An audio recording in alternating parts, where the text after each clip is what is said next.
parce que le 5, Bazate, donc je ne peux pas confirmer que Kimi, mais sauf que ma zone d'IPI. Donc on ne sait pas, peut-être on va rater visa, peut-être. Kabouya, combien de temps Kabouya a zone d'IPI à Paris. Pourquoi on ne sait pas prochainement?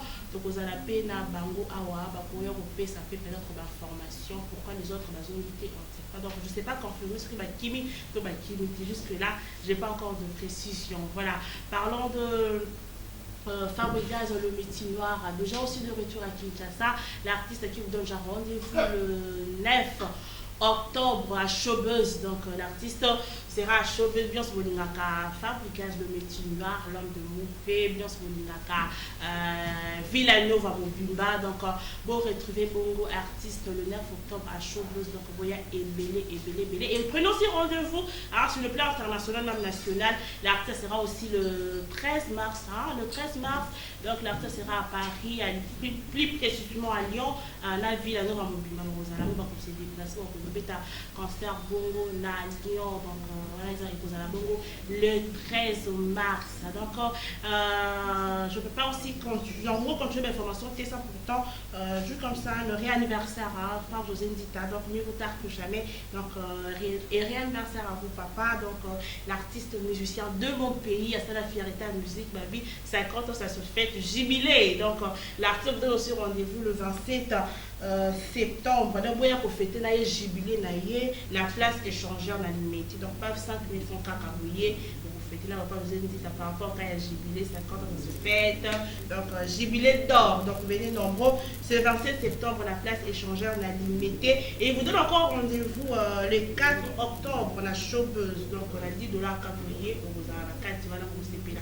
Vous fêtez jubilé d'or, vous continuez, la fête continue. Donc encore une fois, joyeux anniversaire à vous papa. Donc Koffi Olomide aussi vous donne rendez-vous ce 20 septembre na Esplanade africaine na boya ebele bien sûr bolingaka. Koffi Olomide mon pas au Burundi. Donc do papa maman boya na bana parce que l'artiste sera là au rendez-vous ce 20 septembre na Esplanade africaine. Donc venez nombreux papa maman boya na bana et pour ça la vraiment bien makasi. Là c'est pour le compte de Koffi Olomide. Voilà. Donc je continue toujours avec le news. Donc quoi? Pourquoi tu arrives? Tu as symbioté. Tu as symbioté, mon copain. Fini pause, maman, on y va, continue. Voilà, je continue toujours avec le news. Donc, par jour, je dis comme ça, un réanniversaire à ma copine, ça y va m'en à news. Un réanniversaire à toi. Bébé Donanou, joyeux anniversaire. Donc, Botama est là. Je suis déjà avec mes invités, donc avec mes amis de Planète Élégance, de chancelier des Mbwessé, donc papa d'amour. Donc, on a d'abord Alabaskoda Naye. Touti wapi tokomi wapi tokei wapi Touti wapi tokomi wapi tokei wapi na Afrika na Amerika Asia inga bakomi ko banga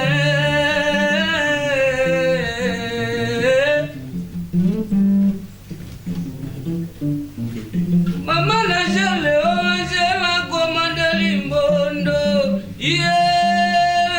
la commande limbo Mama la belinga limbondo mama Sinya boyo gande mama Ganse mbombi ondo mama Chocolat frappa mama Magambo ngoyo bandi Fori misala bango abibamba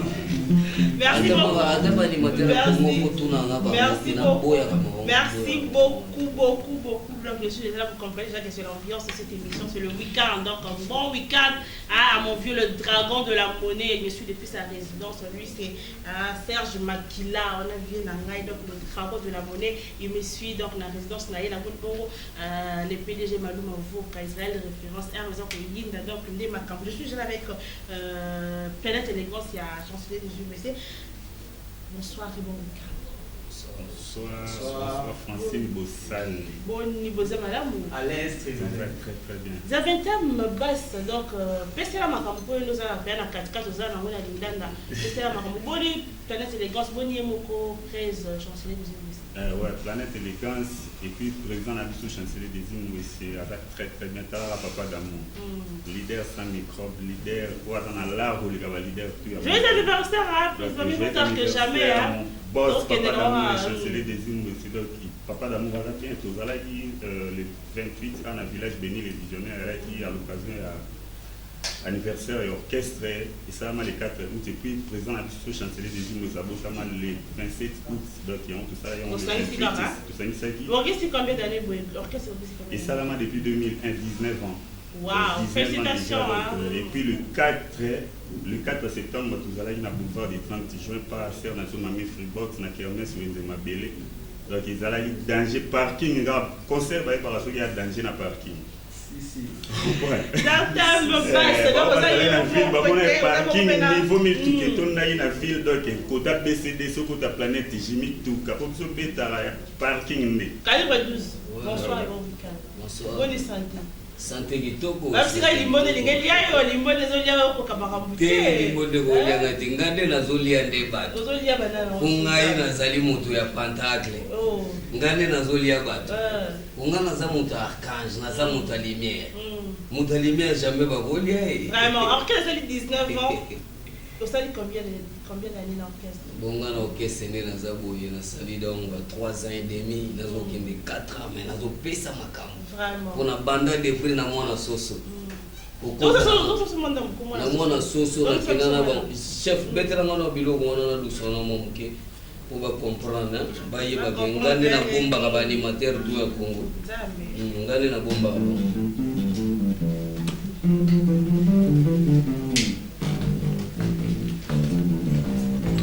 Umapendwa kumanza yanege mapwala umapendwa kumanza mbila oba uziki kumanza iyo umapendwa kumanza mbila chefu za ventene basi iyo kana dusola bango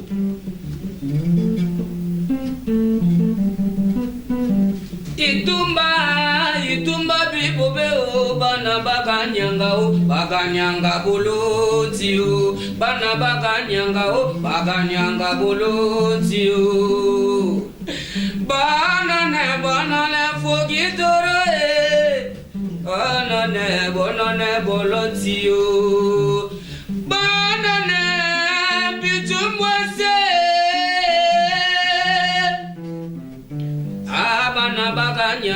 bakanyanga bolonzio ade tokela bango libongo na mema bango bisika na mema bango chef zabe toke na genda gina libongo basoko kodefa mayanga na mboto ye basoko libongo bandanga yo dogo liye bango bapeza kamota libinza oyagana na bandanga ngolugani mbota libinza yaka libre duze yamugini ne mbota libinza chef zabe oza magambo sigala gena bango na mitiki amitiki epesi bosa kolela na zombeloni nyamitiki epesi bosa kolela leli bana shawama mitiki epesi bosa kolela pechoyo akabaga bore na yede pechoyo yo kabaga bore na yede jefwe zapete ne basi ale yo amitiki ayebesi bosa kolela oh amitiki oh ebesi bosa kolela papa damure de zimbwe se chancelier papa fulanga si vous makambo limbondo on eza biloko oyo na beta au gré des vagues donc pour nazarande muta kanda to bango ba voisin nga ba collègue na ngande ba pesa nga ba pesa kanda pa bosala boulot pesa kanda ko ba yebi ke ngande muna kocha bango ngande muna bomba mais bien vous souffrir la promotion en tant que kento zona ba général na bino na qui ba ça va mais vous souffrir la promotion biso na promotion donc au bout de tout ça ma casse na promotion et là mon père c'est un vrai chancelier des films c'est Planète Élégance Barumba et ma maman on a penza chef pédo là de la promotion on a penza attends 8 sur 10 aux oies non mais la générique comme tel générique pour ça les écoute ça les scoles c'est le contraire pour la minute générique il y a pas la bisu de Kanye sentir il y a championnat générique il y a générique ils allaient chancelier donc mokili bayebi makambo tolo bageza ya solo na minute générique ba misuba kuma bato ba profit ba longwa na ligne na générique pour eza charge na bango te papa lo bango bonsoir et bon week-end au matin la sortie ka ba paka kada ba to tengani makambo na sili hier za na kwa bina rato départ à danseuse départ à danseuse belé biboy donc balongo c'est ya solo balongo de la misusu ba mo ba contre temps misusu mo ba voyage on peut se moi ba contre temps mais bazali zali mais na minute ba danseuse il y a danger sous bazali au monde na limbondo bazawana donc ba biso ba bébé d'amour ba petite amie ba Congo Kinshasa ba ali ba Congo Brazza ba ali ba Abidjan ba London ni bazali ba donc ba zebele tala biso ba danseuse na so ba Congo ya ba capitale ya ba mboka mo vraiment ça ma vraiment la moi bozongi si biso vraiment na des pointeurs là je salue comme ça mon papa l'honorable Floribert Lola qui suit depuis sa résidence aussi donc voilà topi de ce que le soleil limbondo est la ligne limbondo nde magambo bo limbondo nde na ebisio partout dans le monde donc des gars Kaliba est comme un limbondo la vérité va comme un limbondo papa limbondo yé na papa d'amour chancelier des limbondo na yé papa limbondo da biso baza vingtaine parce que papa ya mafuta to pesi magambo tellement na zala yebingo ya babasi c'est tout ya Congo ah bon mon degré papa d'amour azokomisa ngai nanga moko ko mopesa nga somme okomi ndeni donc ba retomber dans ndeni depuis komi ba niveau yo nazokoma nango ba mayelo nazokoma nango ya animation na degré pe vie zo chancelier zo kendele donc magambo eza kitoko voilà donc papa azokomisa nga na ba dimension mo boy na ebiti yango moi nazala na complexe ya donc ya bokese mususu te nazala pe na complexe te o te ya collègue mo boy te dans la place élégance penza na yebiti naza posé naza l'aise makambo kala mingi te bozomona tolongo na bavia makolo 4 parties ya kala mingi te ba voyage pesant chef epele ba voyage ça programme orchestre ça nini bon moninga limbondo ndenge wana eo bouleverser le makambo autant que c'est notre vie générique na maboko bataki te ba auto bimisi na ba limbondo nzela maboko tana YouTube vous savez comme le bile du monde ka français balinga ba lobela na ba baye wana peut-être ba la biscro tout ba ko sarati ntaboya lo et comment non somba non Maman doit somba tona na leader ana mbongo soki ale kosomba bavinde yo ebi patron na biso aleki bango tu ba leader tu otala biso ba ministre tu otala biso na palais ya chancelier le dit non à vitesse on comprend soki ale oui ale bon la vitesse na mbongo yo e bien tout ça ba sambla te que chancelier des îles numéro 1 mon pao o bolo aboba mon pao wana ya ba 20 mon pao ezala ande chancelier des îles papa d'amour et rumbe patron aleki bango nde baotala ngana bamise na bino koyeba papa d'amour chancelier des îles salegaka bino na mosika na mbongo programme orchestre ça va être ouais programme orchestre il a toujours répété chaque mardi jeudi en coulisses il y a leader en tabac parcelle belé donc na pigeon pour la résidence na pigeon tout ça mardi jeudi 10h tout ça va déjà on a 18h 19h PM super boss il dit à faire un travail pour ben la pe bazo sur avec groupe 21h 22h ba carré ali ya de boge ni comme ba transport la carré ali dit ka mission na mission tina parler donc programme est bon on est pour dans ba mission na répétition comme ça rejeté hein bon pour l'instant tout préparé mamou boué même sous une mission sous no ya donc na mission ba contact ba contrat et comme belé tout baté 20 manini aboya nini mambo ya lido kala te bana kimbo comprendre que na no chancelier des îles c'est a fungoli sous ba mémoire ba ozongisa mouvement sur na niveau move na si non o limo na ba streamer robot oui ba tamo robot ezala qui fait autant père de mère à botakier et elle a été sorti album na biso les 7 vérités qui veut coïncider moi ande ba confinement de ya libo et coïncider ba album pe belé o bimai na ba temps avec kala mère maman Sophie donc tama album ezo ma mère adai donc na minute on a taillé mon sani faut freiner dans la promotion Pour la mère, t'as la mère ou abouti la sous boss là, ni donc. Il y a un moment où moi, tant et là, ils vont maintenant que vous aurez mal à moi. Cette vérité dans son compte. Cette vérité dans son compte. D'ailleurs, cette image, ça a déjà donc bazala non mais souffrant d'un problème même si il y a pas promotion pour lui bigaver à couper na maman mais banze mon amour quand on va souffler les mamans d'abord on le voit.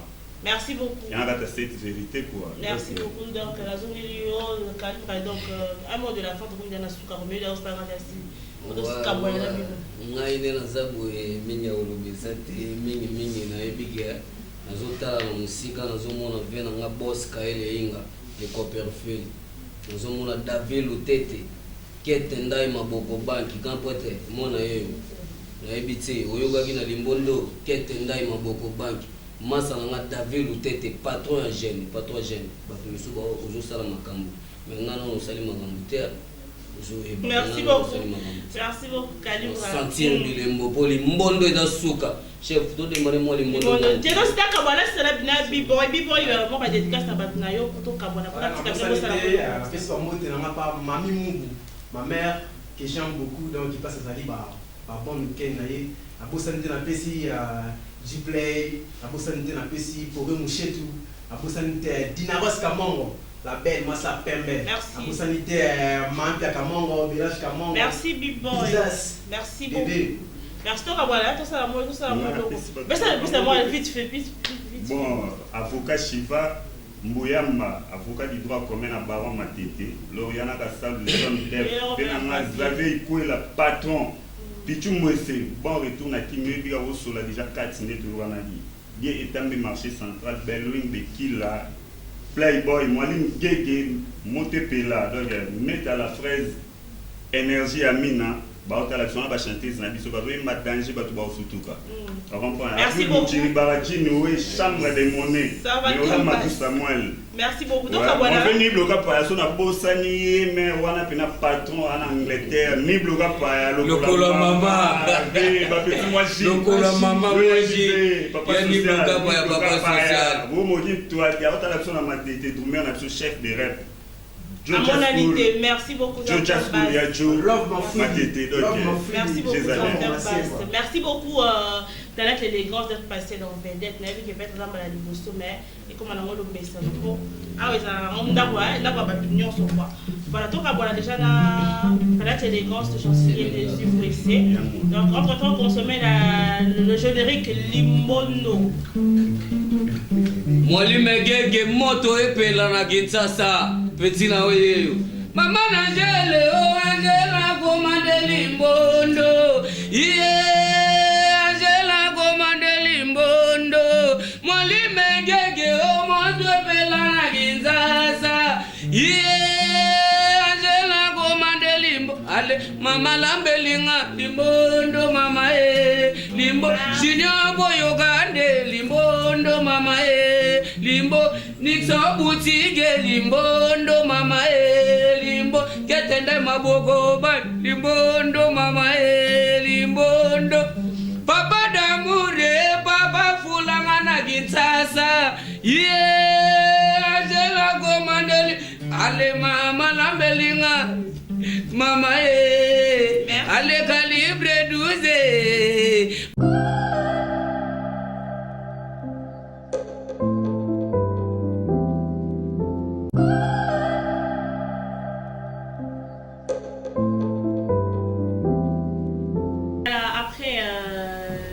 élégance, le chancelier des UVC. Donc je suis là avec le frère Mouta, donc frère Yema. Donc on vient papa la musique quand on est en solo parce que la Congo moi le roman boyé baka la valeur à balso bazate.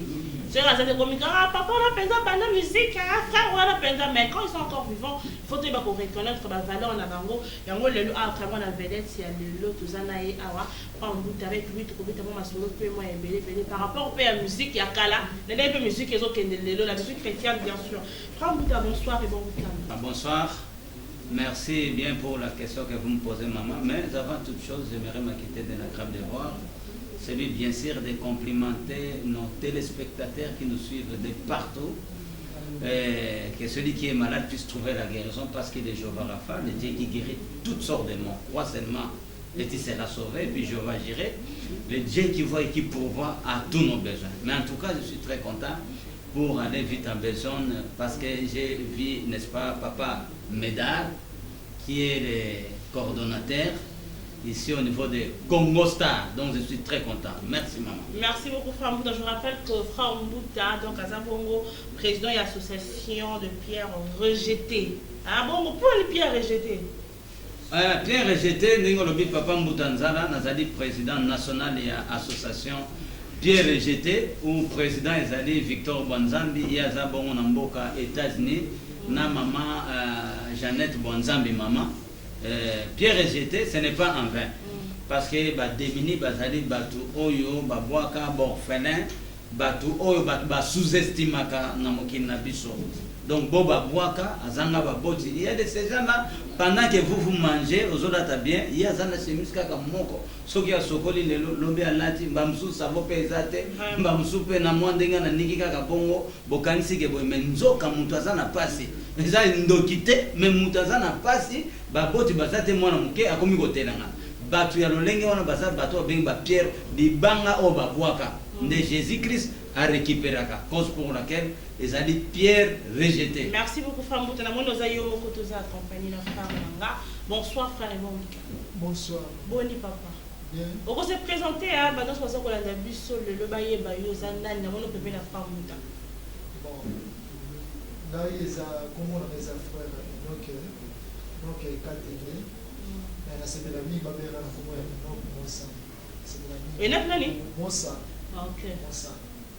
Alors, Naza accompagné la frère Mbouta, c'est par rapport à tout ça qui nous a moko na studio comme un grand état qui a mokolo azam pas carrément na musala oyo biso to yesima na naza moyembi donc to yeba to aba to ya sika alors la vie ezalaki soko za na posa qui posa eloko mwa malamu oziba oyeba na pe donc to yeba no pe tout ça c'est un peu pour s'attacher à Mikolo, on va vous faire un conseil à Malam, à m'occuper pour aider à tout le monde facilement, donc à faire des vidéos émotionnelles, on soit facilement, et c'est alors que nous allons ensemble, l'émission, c'est par rapport à tout ça qui n'a eu. C'est le featuring. C'est le featuring dans le studio. Comment tu te dis? Comment tu te dis ça? Dans l'Ingakayo. Tu as vu que frère Mbouta, vous n'allez pas ingrater un jour. Ah, vous avez payé les gens ont dit, mais ils ont grand boy na boy. Un jour, c'est vous avez été. Non, vous allez ingrater. Vous allez ingrater. Tout en avant, la fois Mbouta d'abord, c'est Zambé a convaincu qu'il est Olukai. Donc, tant qu'il a la carrière dans Naï, dans la carrière dans Naï, mais il y a qui n'a quand même appuyé à bateau, mini bosso na Naï, bateau, bazar Mikolo, baïli Makamboako. Oui, pour aider facilement pour ne pas délaper au sein de la RR parce que pour ceux qui ont des gens ça peut être ça mais ça va mettre tandis que vous allez voir le colo boyer pour aider facilement à y puis moyen surtout avec ça pour que la camion soit merci beaucoup frère Enoch donc la seconde vont frère Mbouta na moni okomi na posa ya ko génération ezo ya sika donc bien ba bana parce que boza ba papa on est motivé qui on dit ma futur na yo na frère Enoch. Ok, merci beaucoup. Je pense que Enoch Azali Moussa Nzambe premièrement. Ça je souligne et puis Nayoka qui travaille naé Moussa Ndenga zo sala non, c'est frère chante pour la gloire de Dieu. Ce qui a zo yemba, yo za un problème aux solution. Papa Enoch Ndenga za na yo mutozo landa. Il suffit qu'on lande nzembo na kaka soko landi kaka. Avec beaucoup d'attention, tu as un problème, tu trouves la solution. Alors, nous avons dit que nous avons maman, maman Marie Messam, que son âme repose en paix. Mboutanzala na machine sans fil. Bazolanda yango, papa Bolo, à l'époque, 91, c'est pas 1990. Bana bisom sou bazawa nanu, bampuku babotamite. Marie Messam, tant que bandi, benani, association, j'ai fait le président. Il y a association, il y a des musiciens chrétiens qui sont Kinest. Nazuba na wana tundengo soma même bande ko ba oya yemba rappelle très bien les qui nanga kamska manda. Bande ko bere ba musiciens ndenge na Kinest na bande na bango lelo te. Tu vois. Alors tant on a kutana ndeko yo na monde ki azana makambo nzambe puis fallait quand même aller de l'avant avec lui. Et puis tout ça, dit, Nzembo wana, na yembi pe na kati bogoyoka. Même si là, ils ont produire, c'est vrai.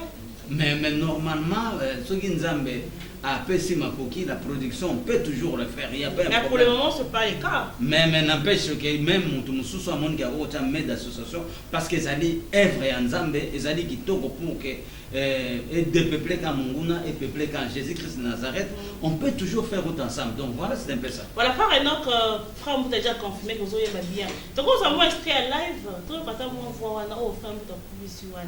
Pour Moutoumou, parce que c'est la mission de l'émission, on se casse un problème, pas de solution. Donc il y a vraiment quoi. Tu es bien en radio, tu as un live, tu as un clip parce que votre clip est déjà. Mais moi, live, on sait la playback. On sait la playback. Moi, extrait, quand il y a grave, c'est quand moi, extrait, quand. Guitare, on est ça bien. Il va sur la guitare. Donc voilà, même après nous continuons. Mais ça, là, tu as rappelé la moi, capé la cara, voilà, capé ça plaisir dans la bataille. Il y a un tempo pour ça qui arrive.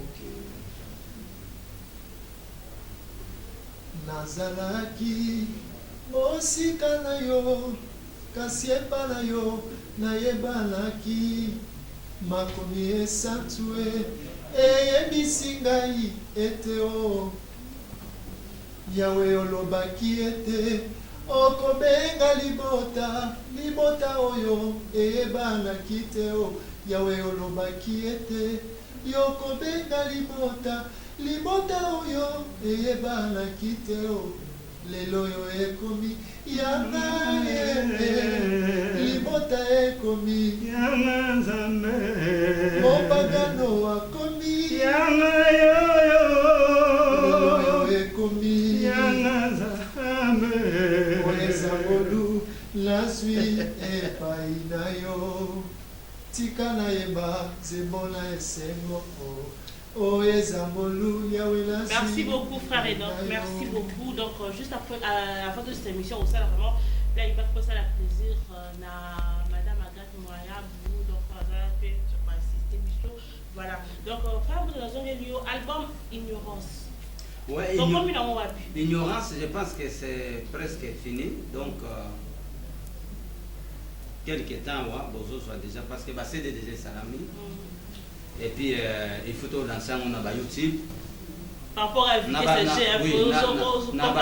on a une plateforme de téléchargement. Nyonso, donc, il y a combien de titres là? Il y a 8 titres. Donc, album Ignorance, en tout cas, ce n'est plus pour longtemps. Vraiment, ce n'est plus pour longtemps. C'est pour bientôt. C'est pour bientôt. Voilà. Frère Mouta, au bandit musique, moi, Kala. Là, je vais me mais Kala. Au bandit, peut-être musique. Si on sait la différence, musique, tant que la musique, la musique chrétienne, ça peut évoluer. Et télémécie, comment tu as besoin aussi? Vous venez de dire que j'ai la vitesse, mon sous-sous. Donc, moi, je pense que ma camarade, ça a toujours bon. Puisque tant que tu as biso. Moi, j'ai fait le premier album, tant qu'on a changé ma voix, un peu vers longo. Hey Yahweh, ngemebika beto pamba, hey Yahweh, ngemetinda peve ya longo. C'était en 92, à l'époque, Zalaki, tout ça, la télévision, moko. C'était la voix d'Isaïr. La voix d'Isaïr, c'est RTNC, les noms. Kembona, Kembo, Kunana, Lola, Kembona, Wana Mbutanza, Wana Nabraza, Louvingile, peve ya longo, ngeyeta, tabuena, awaba, couple buloba.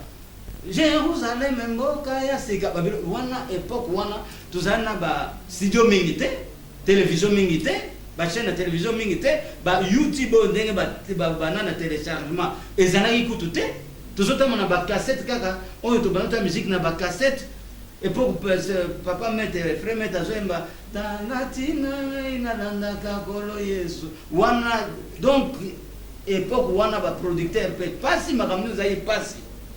Et ça n'est pas facile, mais le lot est comme une vitesse, nous sommes même dans le studio. Tant que tu mais ça n'est studio analogique. Bon, il y a un peu si vous chanter, mais le lot va faciliter. Et comme une numérique, de son, ça marche. Mais pour la musique, il faut passer, oui. Prière Pézalaki, à l'époque où il y a donc, il y a un et le lot a une façon de. Donc je pense, à mon avis, musique, les autres musique, mais évangélisation na lolenge ya mutu na mutu ndenge pe azozwi nango. Mais je pense que en tout cas il y a une petite différence dans ce sens qu'à l'époque ezalaki peut-être bano kota na mozindo na ba dimension mosusu ya makasi par rapport ya lelo. Donc voilà, c'est un peu ça. Voilà, frère Mouta, tant au bandi musique na yo tant au bandaka à l'époque. Déjà mon et kanga mo kidne to lora. Ouais, kanga peut-être une sara frère Mouta. Mpeve ya longo maman. Naba mpeve ya longo naba yega mana ami miga yega mana. Ça le son madame ça bien. Mpeve ya longo à l'époque tant nazoyemba bazotanga ba choc na ba magloire nyos na ba mama mundele. Pambuto zoyemba boy koma lokola bisomo na komi ko changer nde na sembe a timbre a likolo na ko yema PV ya longo na timbre moka likolo na nyoko amaki na yeba Yesus parce que na yema na octave na mi na yembi likolo penza pona kokima kaka ba nzembo mususu bani.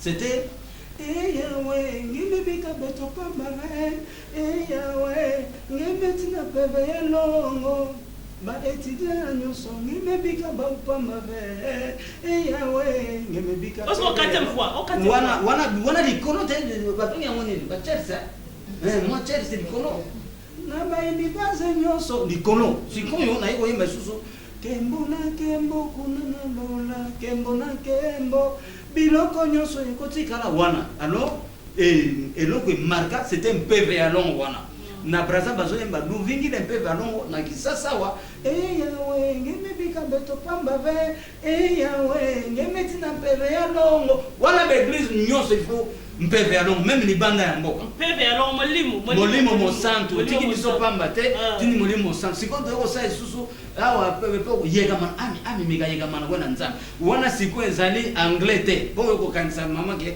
frère Mbuta lobi anglais eza anglais te mais ba bengi yango likimbala ami oyo baba nime allez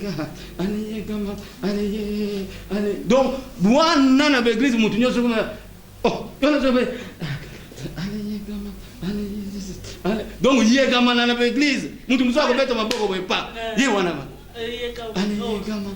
kila mokroso nde nini yegamana wana mbuta nzala nde tango nabimisi yegamana nde yango bamona ogila mokroso boye alors yegamana donc ça signifie qu'on s'attachait qu'on s'appuyait pas à Jésus-Christ de Nazareth. Voilà. Frère Mouta, on réalise déjà combien d'albums depuis carrière? Ah, la Touraba, je pense 7 albums, hein? 7 albums, au 7e. Au 7e. Oh, donc moi, la soupe clôturée, ma maman. Nous avons clôturé, Nazan. Oh, Nazan, on comprend. On commence à faire. Ils ont ignorance, si on a aussi Pierre rejeté. Pierre rejeté, na osara penzembo ya par rapport à l'association. Par rapport à l'association Pierre rejeté, il y a papa Victor Banzambe. Voilà. Donc moi sûrement de votre photo Kabwana déjà frère Enoch Oyo présenté puis son frère Enoch Oyo aux autres travailler naie. Vous savez déjà fait moi j'espère bien que nous tous fait aux là après Oyo. Effectivement, Azana Banzembe belé album eza mobimba et donc aza vraiment ko imba kitoko Oyo ki yo moko tina ko pesa commentaire te bo Oyo kapé playback ndenge tozo sala et puis Banzembe za belé tozo sala mais de toutes les façons donc pour ça Banzembe mususu tozo ko ba toujours mais voilà c'est un peu ça. Voilà un mot de la fin Frère Mbuta on a passage non il y a les loups na vedette le bon ça ba nzambe o pesa et le bon ngala tout la bato ka ba Frère Mbuta on lui on va PV à longo molimo mo santo c'est ça la définition la kala vous avez na molimo mo santo lelo la musique chrétienne vous avez na molimo mo santo beaucoup na moi bonito to pe moi bon suni pesa les côté on est humain mutu moko ko beta tolo te gaza parfait mutu moko te na mokili ba faiblesse ezali mai na makila pe ezali amen donc koroba ke toza ba parfait même kala même si qu'on non kala bonzambe ezalaki makamususu ya ndenge na pe ezalaki c'est même lelo pe ndenge moko mais ce qui est vrai et c'est ngel to tika mabe to sala malamu yango album mususu e markaki na salaki ezalaki tika loba tika na lobi na kasi na lobi loba tika kindoki tika lolendo tika amfutuma saneni c'est ça alors nze mwana yemba ki amoko makile komi malade tokomi kombo malade na vie mon Christ soki mabe maleke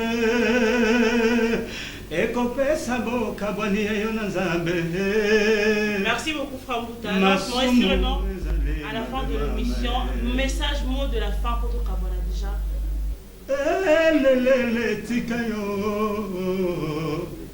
Tika masumu yoyo, tika lolele, toboyi loleno yo mwana tika koseka baninga, bom mwana balobela yo ndenge nini, bate yo ndenge kani, na baradio bakote, omoyi kobo mwana. Merci beaucoup. Mon abo pesa zani loba peut-être contact numéro contact OK Mbutanzala chante numéro c'est le plus 243 89 encore 11 022 na bandeli plus 243 89 encore 11 0 22. Voilà. Tobi mana ignorance. Ignorance. Oh, puis non, on rappelle. Ignorance. Ignorance. Merci beaucoup. Frère Enoch, il va contacter les alliés. On fait ça, on va dans un peu de pour se contacter, on va soutenir pays. Voilà, besoin de soutien, non? Numéro de contact sur les alliés, on peut se vite faire pour ton cavalier, la playback pour tes numéro exact 243 90 330 41 61 plus 243 90 330 41 61.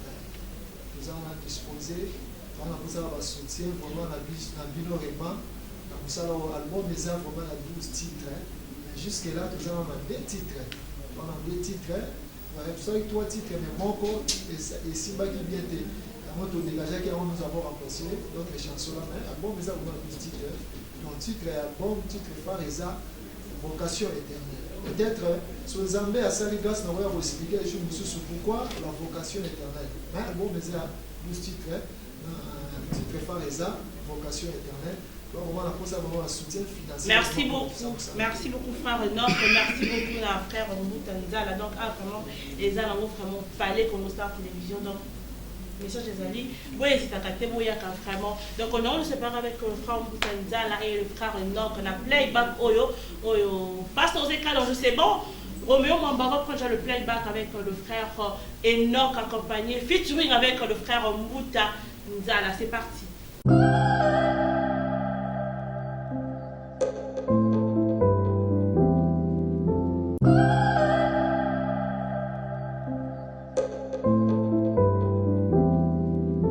nazalaki mosika na yo kasi epa na yo nayebanaki makomi esantue eyebisi ngai ete o yolobaki ete okobenga libota oyo eyebanaki te o yawe yolobaki ete yokobenga libota oyo eyebanaki te o lelo oyo ekomi libota ekomi bongo mopagano akomi lelo oyo ekomi osatire motema na ngai na misala na yo ya bolingo mpe ya ekulusu yango etindi ngai naloba boye oyo eza ngolu nazwi epai na yo tika nayemba nzembo na esengo oyo eza ngolu yawe nazwi epai na yo ngai nasopa maloba ya motema ye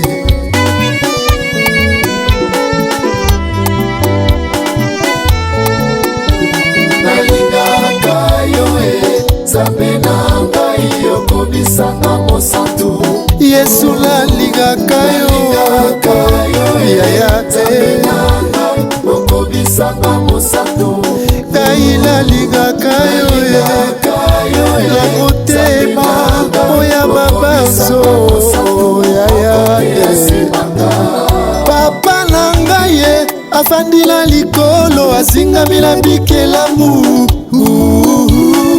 Les quatre êtres vivants bakoloba ozali mosantu Yahweh. Kuna les 24 vieillards bakobwaka mitole na bango na makolo na yo. Bakoyembaka obongi na lokumu na nkembo. Awa yo wana lelaki amonaki moko te akokaki kofongola buku na bomoye. Moko na bampaka tuku mibale na mine alobaki na ye Yawe azale. Kolela te otala kosia bayuda mokitani na Dawidi alongi. Akofungola ye na buku na bilembo nango. Lisiba na ngaye molimo mosantu yo nde bwanya ya solo oza fololo ya motema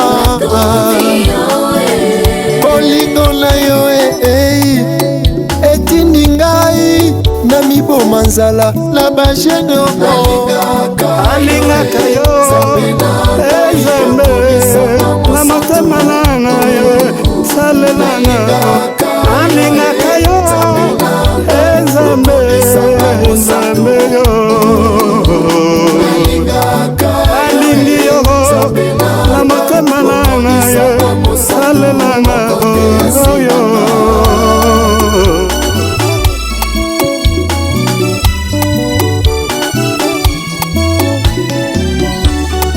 Pona kolimbola makomi yango Yesu Masia yende azali.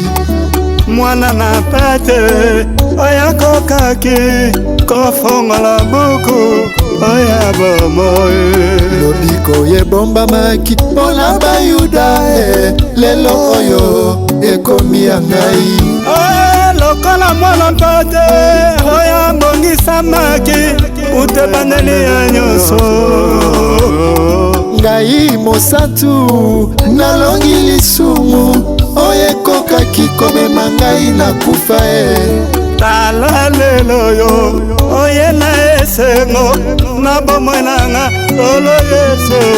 Ninakupenda Mungu baba wangu, baba umeitenda mema.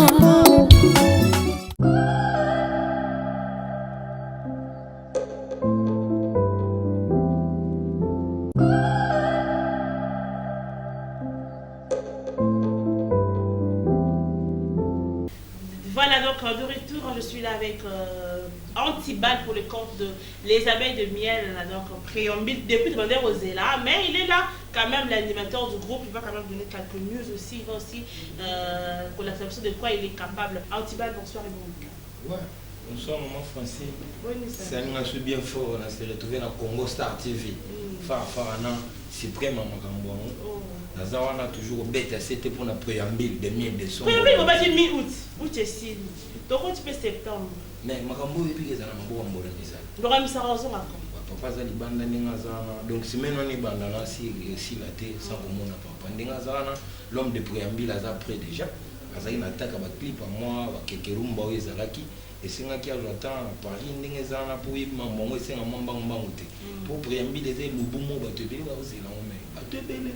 Boze la préambule na nga mukete do na rolobate lingeza karaté pe rozana mabele to zana alors il y a la préambule na mabo ezo ya mobimba mena bilo mweza na kati donc degré weston chimfundu barobina na Darlene Monteuse de za kindogi mabele. Voilà combien de génériques déjà na album.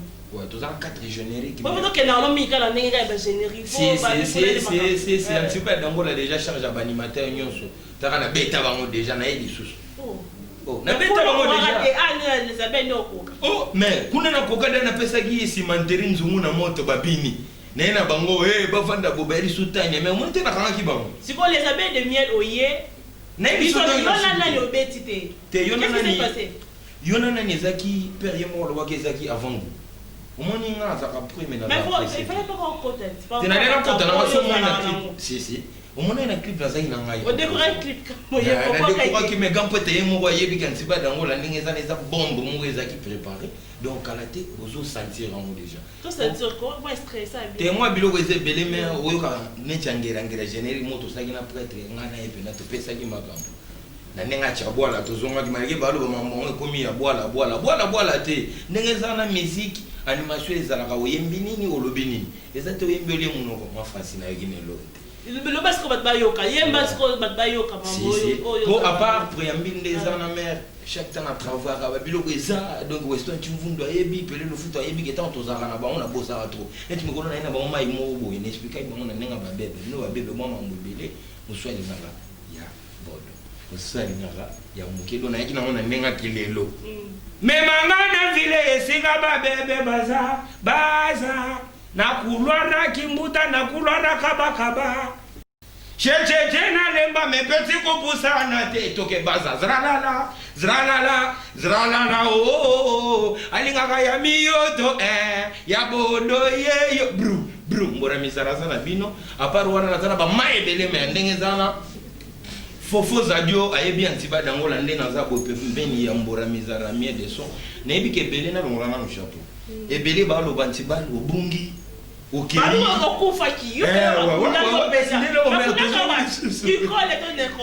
sais pas si baningaki na kufa na tikela bangombo remizala mi ba possible atana le bien tibal ikamona motote ba fana biso ba ibaki tozana etchechere to changer siège pour etchechere pour changer place si siège wana mer et comment ki muke putala ka mbora mizara yemba devant ça 50 personnes balege bele 200 personnes moni soke ça le komi muke mwa mutala le bino ninga ba fana métro et singaki azuma mwasima à quelqu'un bon sur place qui tord ça la bien tout c'est tout écoute net voilà ouais adresse mais ça mon adresse ma ouais tout ça na pozo à 23 juste so que ka couloir ko ya couloir place ezaka mama Rosita mais mikolo to za wana to pesa mamuka chaque ndenge ezalaka mercredi na vendredi bafana biso ya mbolo on répéter sans yemo combien ouais ça y est père toi ndongi on des entreprises mais donc public ko ya si soko yebe no ko se retrouver pour mikolo mama mbweza neti angera ndezo ya antiba dangola na imba mo biloko ebele na kati mais donc ça repéter so pesa moi kati angera oh ya mon commence